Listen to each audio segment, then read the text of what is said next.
believe in my team. But for Indonesia, I have to accept that I'm quite afraid. But anyway, we see on the 4:30 today. まずは目標は、アジアカップ優勝ということで、戦いたいと思います。で去年、ワールドカップをやった地で、またこうやって、アジアの、サッカーの最高。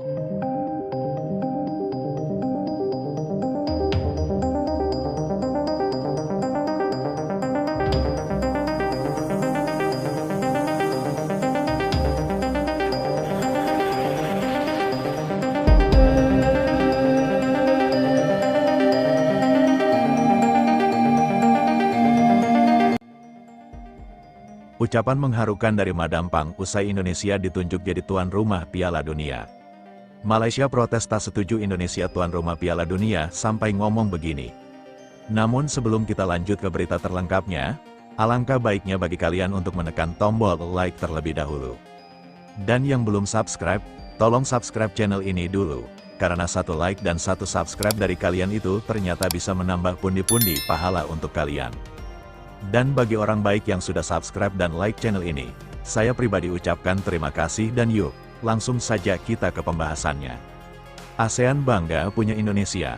Kabar Indonesia menjadi tuan rumah Piala Dunia tidak berhenti di dalam negeri. Gelombangnya terasa di seluruh Asia Tenggara. Dari Bangkok, sebuah ucapan datang dengan nada yang tenang tetapi penuh makna. Madam Pang Nualpan Lamsam, figur paling berpengaruh dalam sepak bola Thailand, menyampaikan selamat kepada Indonesia. Atas nama Federasi Sepak Bola Thailand, ia menyebut pencapaian ini sebagai momen bersejarah bukan hanya bagi Indonesia, tetapi bagi kawasan.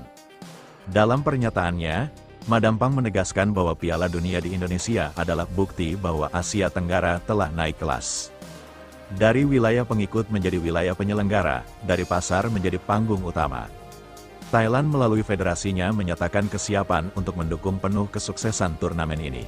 Bukan sebagai rival regional, melainkan sebagai bagian dari Asia yang ingin dihormati dunia. Nada ucapannya tidak berlebihan, tidak emosional. Namun justru disitulah bobotnya. Pengakuan datang dari sesama elit Asia bahwa Indonesia layak, bahwa Asia Tenggara mampu, dan bahwa Piala Dunia di Indonesia bukan anomali, melainkan hasil dari proses panjang yang akhirnya diakui. Ucapan selamat itu juga membawa pesan implisit, kompetisi regional kini naik level, standar berubah, ekspektasi berubah. Indonesia tidak lagi hanya dilihat sebagai lawan, tetapi sebagai pusat gravitasi baru sepak bola Asia Tenggara. Ketika Thailand berbicara dengan bahasa penghormatan, maka satu hal jelas, status tuan rumah Piala Dunia tidak hanya mengangkat Indonesia, ia mengangkat seluruh kawasan. Dan dari Asia Tenggara, Indonesia kini berdiri paling depan. Selama ini rivalitas menjadi bahasa utama, skor klasemen dan gengsi regional mengisi setiap pertemuan. Namun status tuan rumah mengubah logika itu secara fundamental. Ini bukan lagi soal siapa mengalahkan siapa, melainkan siapa diuntungkan oleh stabilitas dan keberhasilan Indonesia. Thailand, Vietnam, Malaysia, Singapura, semuanya berkepentingan. Indonesia gagal, bukan hanya kegagalan satu negara, itu akan tercatat sebagai kegagalan kawasan. Sebuah preseden buruk yang akan menutup pintu kesempatan Asia Tenggara di masa depan. Sebaliknya, Indonesia sukses membuka jalan, kepercayaan global terhadap kawasan meningkat, investasi olahraga mengalir, peluang tuan rumah bersama, turnamen besar, dan proyek lintas negara menjadi mungkin.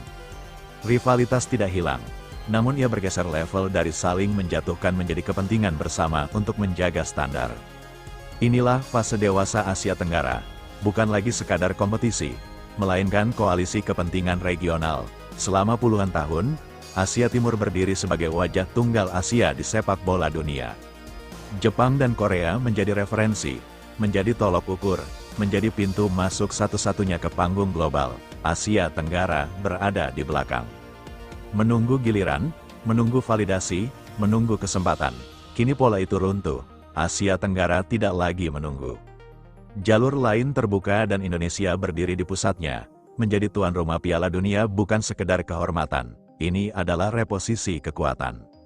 Indonesia membuktikan bahwa representasi Asia tidak harus selalu datang dari timur laut, bahwa Asia memiliki lebih dari satu pusat gravitasi. Ucapan dari Thailand bukan basa-basi regional, itu pengakuan diam-diam bahwa peta telah bergeser. Bahwa Indonesia tidak lagi berada dalam antrian yang sama, melainkan telah melangkah ke depan. ASEAN kini tidak lagi menatap Jepang dan Korea sebagai satu-satunya cermin. ASEAN menatap ke kawasan sendiri dan pusatnya ada di Indonesia. Ini bukan akhir persaingan, ini awal era baru. Ucapan selamat terdengar sederhana, namun dalam sepak bola tingkat tinggi, ia bukan basa-basi. Ia adalah penanda status, dan setiap status selalu membawa konsekuensi.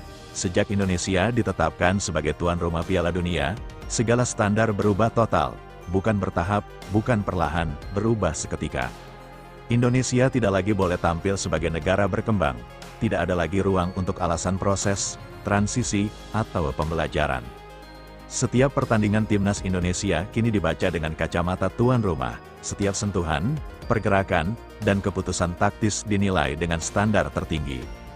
Kesalahan kecil tidak lagi dianggap wajar, kekalahan tipis tidak lagi dimaklumi. 1. Miskomunikasi lini belakang bisa menjadi sorotan global. 1 keputusan wasit bisa menjadi diskusi internasional. Status tuan rumah memperbesar segalanya. Inilah tekanan profesional yang sesungguhnya. Beban ini tidak hanya jatuh pada pemain, pelatih berada di bawah mikroskop.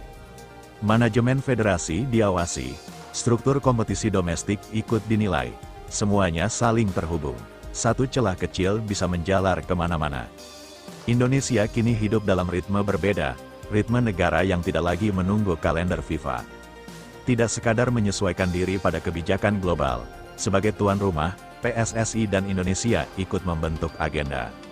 Menentukan waktu, menetapkan standar, mengatur alur persiapan, ini perubahan struktural bukan simbolik. Dan Asia Tenggara ikut merasakannya. Karena ketika satu negara di kawasan naik level, kawasan lain ikut tertarik masuk ke orbitnya. Indonesia menjadi pusat gravitasi baru. Standar yang dipasang Indonesia akan menjadi tolok ukur regional. Dalam narasi lama, Indonesia sering disebut raksasa tidur. Potensi besar namun tidak konsisten, penuh talenta namun kurang sistematis. Narasi itu hidup terlalu lama. Namun narasi itu tidak bisa hidup berdampingan dengan status tuan rumah Piala Dunia. Raksasa tidur tidak menggelar turnamen terbesar di dunia. Raksasa tidur tidak menjadi pusat perhatian global. Salah satunya harus berakhir.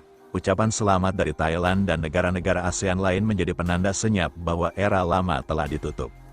Bukan dengan deklarasi keras, tetapi dengan pengakuan tenang, Indonesia tidak lagi dilihat sebagai peserta regional yang fluktuatif.